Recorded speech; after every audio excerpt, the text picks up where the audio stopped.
Olá, seja bem-vindo ao Direito Sem Fronteiras. Ter um filho é o sonho de muita gente, mas em alguns casos realizá-lo só é possível por meio da adoção. Quando esse processo envolve pessoas de países diferentes, é necessário seguir regras para proteger principalmente o direito da criança. No Direito Sem Fronteiras desta semana, nós vamos conversar sobre adoção internacional.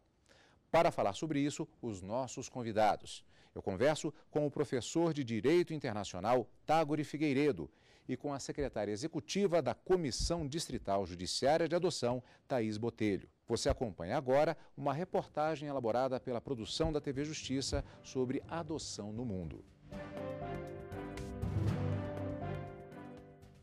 Menores que dividem uma triste realidade: o abandono, o abuso e os maus tratos cometidos pelos próprios pais. São crianças e adolescentes que vivem em um abrigo de Brasília. Eles aguardam o momento em que serão adotados e poderão ter um lar e o amor de uma nova família. A partir do momento que você recebe o encaminhamento da criança pela própria vara da infância, nós temos que fazer um trabalho de procura da família para ver se tem um parente biológico interessado na adoção.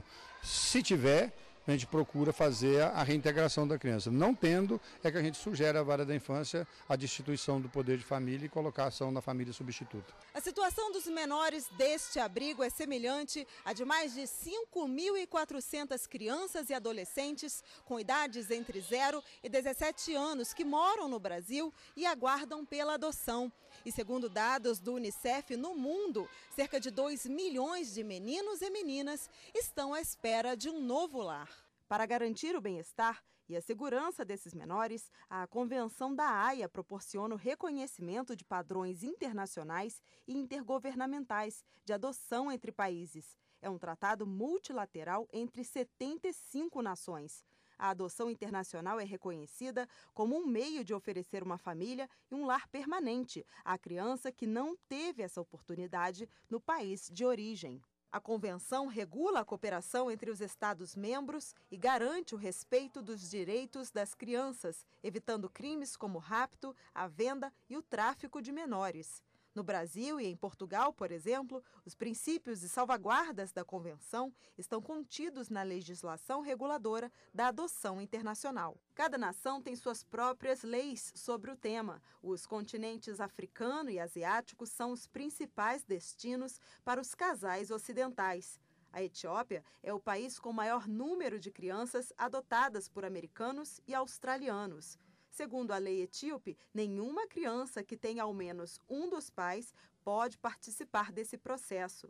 Em Uganda, a lei requer que os novos pais permaneçam no país por um período de 3 anos. Já no Nepal, é o governo que determina quem está apto a adotar uma criança. Os fatores mais determinantes são a situação econômica da futura família, a idade, a fertilidade e a reputação moral. Nos 2 últimos anos, apenas 5 crianças do abrigo da capital federal foram adotadas por casais estrangeiros de países europeus com boa situação financeira e que buscavam tanto adotar o primeiro filho quanto ampliar a família. Nós tivemos no ano de 2011 uma adoção de 2 crianças de 7 e 8 anos.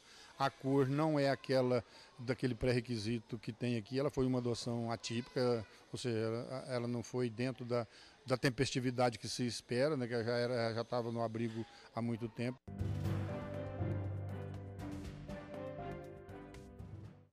Eu vou começar com o professor Tagore, que é a questão relativa a uma frase que, na verdade, não é nem um pouco acadêmica, mas que surge em muitas situações quando se fala em adoção, na perspectiva da adoção internacional. Seria mais ou menos assim: puxa, fulana e fulano, um casal qualquer fictício, mas vocês vão adotar uma criança de cadastro internacional com tantas crianças precisando disso aqui? Essa frase tem validade, é uma questão ética importante. Como se desenvolve esse ponto de vista em relação à adoção internacional? Até onde a minha experiência indica, o que os pais procuram quando vão atrás de adoção é, na verdade, o amor. E o amor não tem esses critérios, ele não se encaixa dentro de um critério científico ou dentro de um critério jurídico. E se os pais encontraram o amor de uma criança fora do Brasil, eu particularmente não vejo por que a lei haveria de impedir. eu não vejo a adoção, eu não entendo que a adoção deva ser vista como somente um ato de generosidade. Eu vou adotar com o objetivo único e exclusivamente de fazer caridade a uma criança. Eu vou adotar, na verdade, para trazer essa criança para fazer parte da minha família. A realidade que nós temos aqui de Brasília, geralmente são crianças que vão para o exterior e não que vêm, né, de outros países, mas já trabalhamos sim com essa realidade. E aí, geralmente, o que acontece são pessoas que trabalham em órgãos, né, que têm essa passagem por outros países, diplomatas ou coisas do gênero, e aí se afeiçoam uma criança, uma dada realidade, e acabam adotando. E aí, quando vem para o Brasil, tem que passar por alguns critérios, né? A Convenção de Haia pede uma regularidade de estudos, de acompanhamento, e aí a gente acaba se deparando com essa realidade, mas ela não é a principal. A principal são as pessoas vêm do exterior para acolher uma criança brasileira. Isso que a doutora falou é correto. Hoje há no mundo cerca de 44 mil adoções internacionais de todos os países por ano. O Brasil envia, em média, pouco mais de 300 crianças por ano. No Brasil inteiro, são 315 em média. Isso significa que uma parcela muito pequena das crianças brasileiras está indo para adoção para fora do país. Uhum. Até porque a adoção internacional antigamente era vista como uma fragilidade do Estado. O Estado é incapaz de dar condições mínimas para as crianças, então, por uma questão de humanidade, eu vou viajar para outro país e vou adotar uma criança de um país conhecido por ser um país pobre. Então, os estados fazem o possível para poder dar qualidade para as crianças, para tentar se livrar dessa imagem de um Estado falido, né? Entramos justamente numa questão crucial, que esse é um outro ponto também que é debatido, inclusive, no dia a dia dos jornais, que é justamente essa situação que também leva a um debate, aquela situação em que se coloca, de um lado, a possibilidade de uma criança carente supostamente ter uma possibilidade de ser adotada por um casal que possa oferecer supostamente melhores condições, e também há situações em que isso também pode não dar certo. Isso faz parte do dia a dia da atividade do acompanhamento desse tipo de adoção, doutora? Mas a criança, para ela ser inserida numa família substituta estrangeira, primeiro a gente esgotou a chance dela permanecer em Brasília, depois num território nacional, e aí sim ela vai ser apresentada por uma família estrangeira, que são vários organismos que trabalham com o Brasil. Embora isso ocorra, a Itália, ela está em primeiro lugar nas adoções aqui no Brasil. Então, essa família, ela só vem para cá com uma autorização específica e devidamente preparada para acolher aquela criança que lhe foi apresentada, né? Então, é um critério muito minucioso. A gente passa por estudos que demoram cerca de 6 meses para essa família chegar e iniciar o estágio de convivência, e depois que ela já parte para o outro país, já devidamente adotada, a criança só sai daqui com a sentença de adoção transitada e julgado. Então, quando ela vai para um outro país, ela já é cidadã daquele país, em muitos dos casos. Então, ela, lá no país de acolhida, ela vai passar durante 2 anos sendo acompanhada por outros órgãos que vão enviar relatórios para o Brasil, semestralmente, dizendo como é que está sendo o desenvolvimento daquela família, se está tudo ok. Então, é muito criterioso, é cuidadoso, porque nós estamos lidando com crianças, né? E essas crianças, elas precisam estar amparadas, precisam estar indo para uma situação melhor, senão que permaneçam aqui. Esse ponto, eu gostaria de vir em um ponto antes, justamente, da criança entrar no cadastro para adoção internacional. A senhora disse que é a necessidade de que sejam esgotadas as possibilidades de adoção aqui no Brasil. Isso.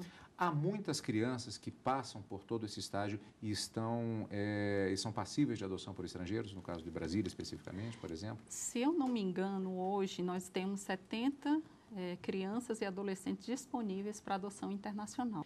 Então, quando a criança chega para a gente, geralmente é porque ela tem outros irmãos, ela não está sozinha e a idade dela já é avançada. Então, o nosso perfil hoje são crianças de 10 anos até 11. E aí, se tem uma de 4, de 5, é porque ela tem esse irmão. Então, eles estão indo juntos. Conhecido justamente o fato de que quanto mais avançada a idade da criança aqui no Brasil, mais difícil é a adoção. Aí eu pergunto, é diferente do ponto de vista dos casais estrangeiros? É mais fácil um adolescente, por exemplo, uma criança recém-entrada na adolescente, ou mesmo adolescente, ser adotada por esses casais estrangeiros? É mais fácil no sentido de que lá no país dele, ele não tem também um bebê. Porque eu acredito que se tivesse disponibilidade de uma criança pequena, ele pegaria essa criança pequena. Como não há, ele recorre a essa estratégia de adoção internacional. É claro que existem países que são mais próximos, estou falando da realidade da Itália, que têm bebês. Mas aí entra a questão da aparência física, da cultura daquele país, que às vezes eles não se afeiçoam e vêm para o Brasil, mesmo sendo uma criança maior. Né? E aí o que eu posso dizer, essas famílias são muito bem preparadas, eles têm um investimento do Estado que é longo, eles pagam também por esse investimento, de forma que eles estão aptos a acolher um adolescente. Professor Taguri, é uma questão tratada especificamente por dispositivos, inclusive tratados internacionais. O que regulamenta a adoção internacional? Excelente essa sua pergunta, porque dá a oportunidade de a gente fazer uma análise. Na situação jurídica em que se encontra essa situação hoje, na verdade, não foi sempre assim. A doutora falou mais cedo de que há um processo que é um processo muito minucioso para ter certeza de que essa criança vai ser inserida em uma família que tem estrutura para isso, mas não foi sempre assim. Antes de haver essa regulamentação, o Brasil era conhecido por uma prática que ficou conhecida com o nome de adoção à brasileira, que consistia justamente no fato de casais virem ao Brasil, irem a uma cidade geralmente do interior, geralmente uma cidade pobre, identificavam ali potenciais crianças próximas de nascimento, sem família com recursos para criar aquela criança, e faziam uma proposta, às vezes financeira e quase sempre de valores muito baixos. E aí levavam até o cartório essa criança e, vejam só, registravam no seu nome como se tivessem nascido do próprio ventre daquela mulher estrangeira. E isso ficou reconhecido na literatura internacional, de direito internacional, como adoção à brasileira, por causa da quantidade de casos que aconteciam assim aqui no Brasil.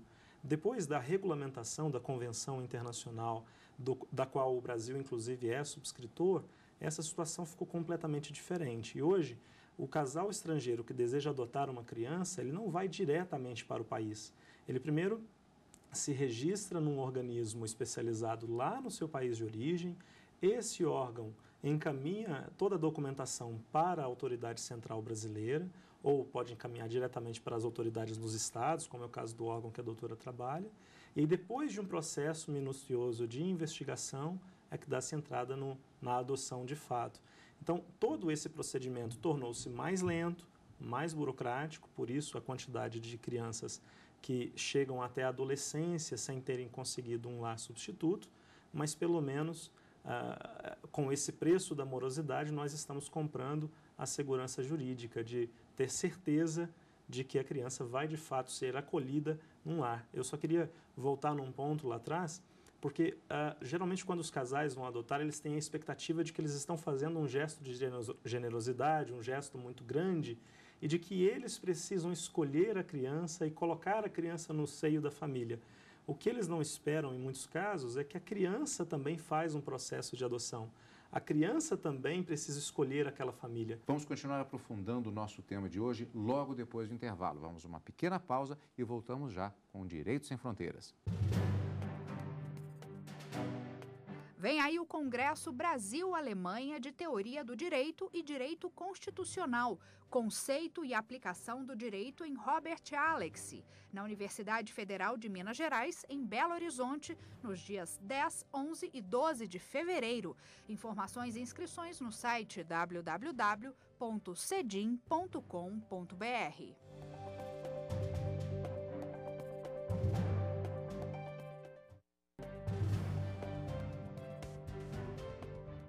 O Direito Sem Fronteiras está de volta. Esta semana estamos falando sobre adoção internacional. Eu continuo a nossa conversa neste segundo bloco agora, retomando do ponto de vista da questão dos diplomas que existem, a legislação que existem, tratados internacionais que existem, regulamentando a questão. Eu tenho a impressão que a Convenção sobre os Direitos da Criança, que foi adotada em 1989, e oficializada no ano seguinte como lei internacional, é o marco em relação a essa legislação. Há pelo menos 3 marcos importantes. Essa que você mencionou, a Convenção sobre o Direito das Crianças. Há uma outra convenção da Haia também sobre adoção internacional. Essa regulamenta especificamente os casos de adoção internacional. E há também uma outra convenção muito importante, que é a Convenção sobre Sequestro Internacional, essa de 1980, também da Haia. Esses documentos, juntos, eles conformam uma estrutura jurídica de proteção da criança. Nós importamos esse raciocínio jurídico aqui no Brasil com o Estatuto da Criança e do Adolescente, que consagrou o chamado princípio do melhor interesse.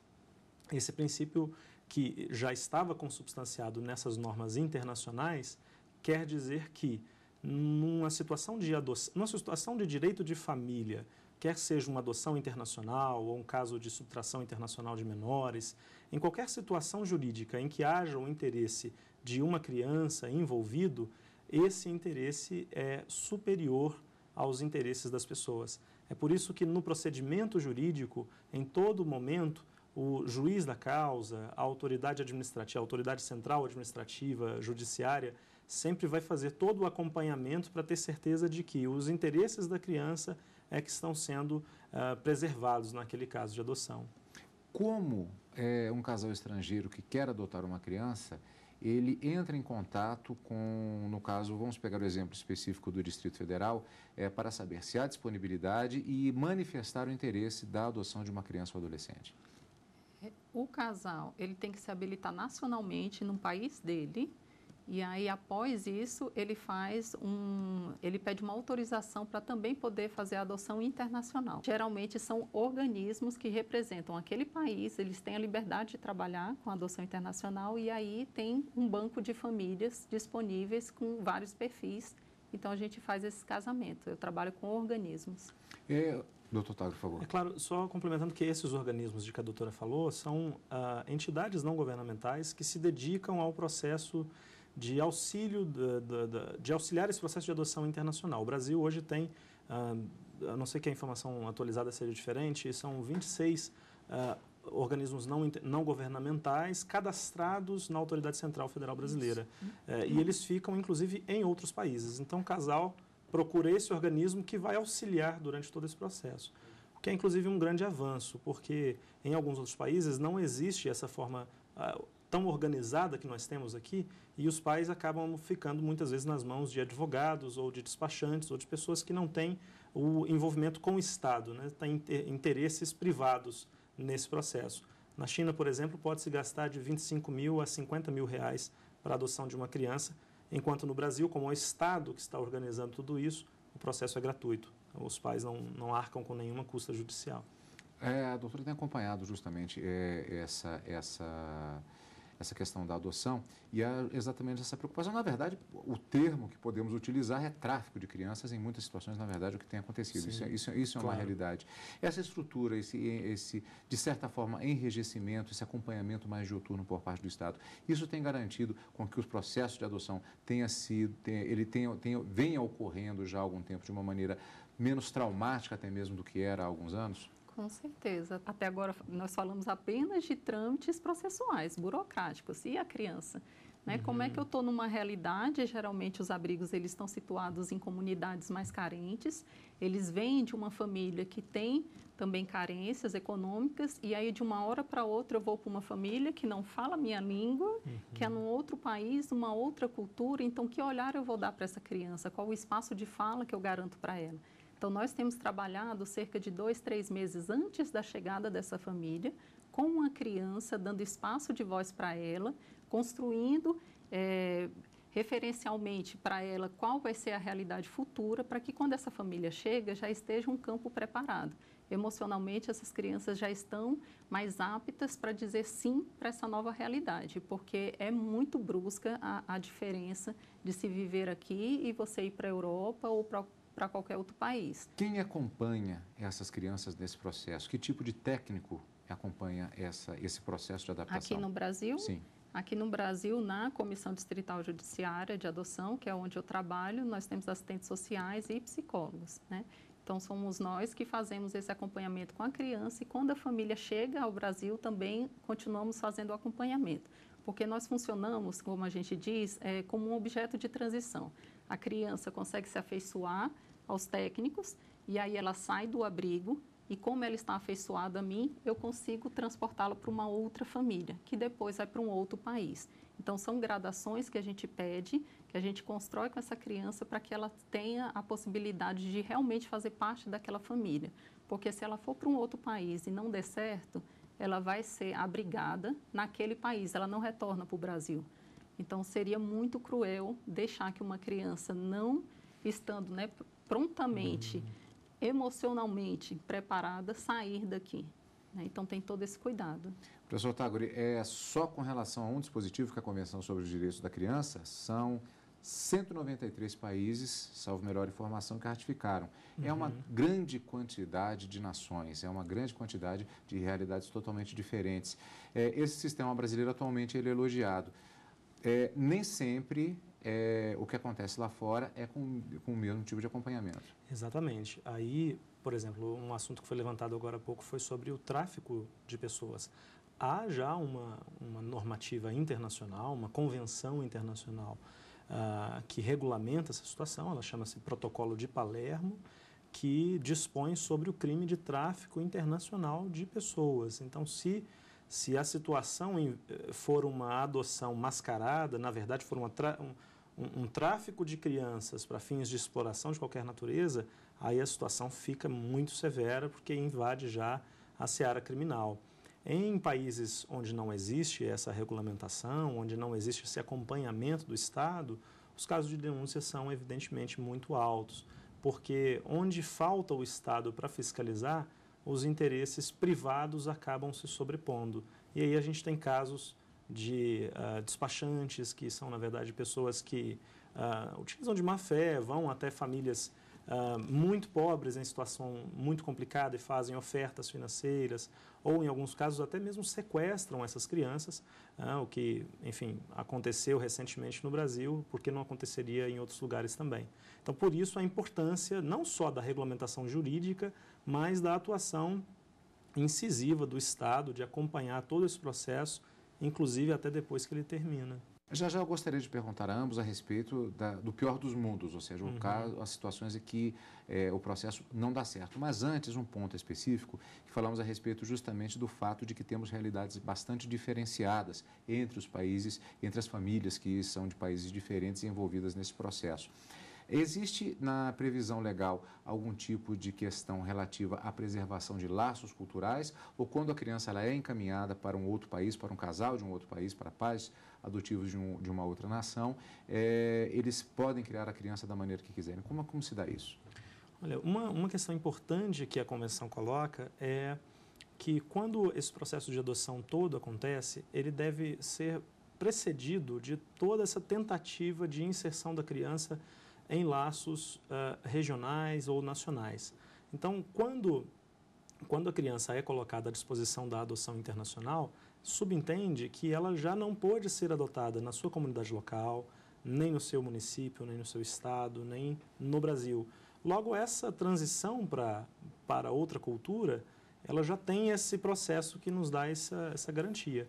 E aí ela vai ser inserida naquele lar como filha. É importante ressaltar que a Constituição Federal, inclusive, a Constituição Federal Brasileira, inclusive, proíbe a discriminação entre filhos adotivos e filhos consanguíneos. E se o Estado percebe que, a pretexto de se impor uma nova cultura, vai, na verdade, haver uma discriminação, então caminha para um processo de impossibilidade de adoção. A família que acolhe não está autorizada a apagar esse passado, a revelia dos interesses da criança. A criança tem um interesse, tem um direito humano, que é guardado inclusive por normas internacionais de direitos humanos, que é o direito à informação sobre si mesma, sobre a sua história, sobre o seu passado.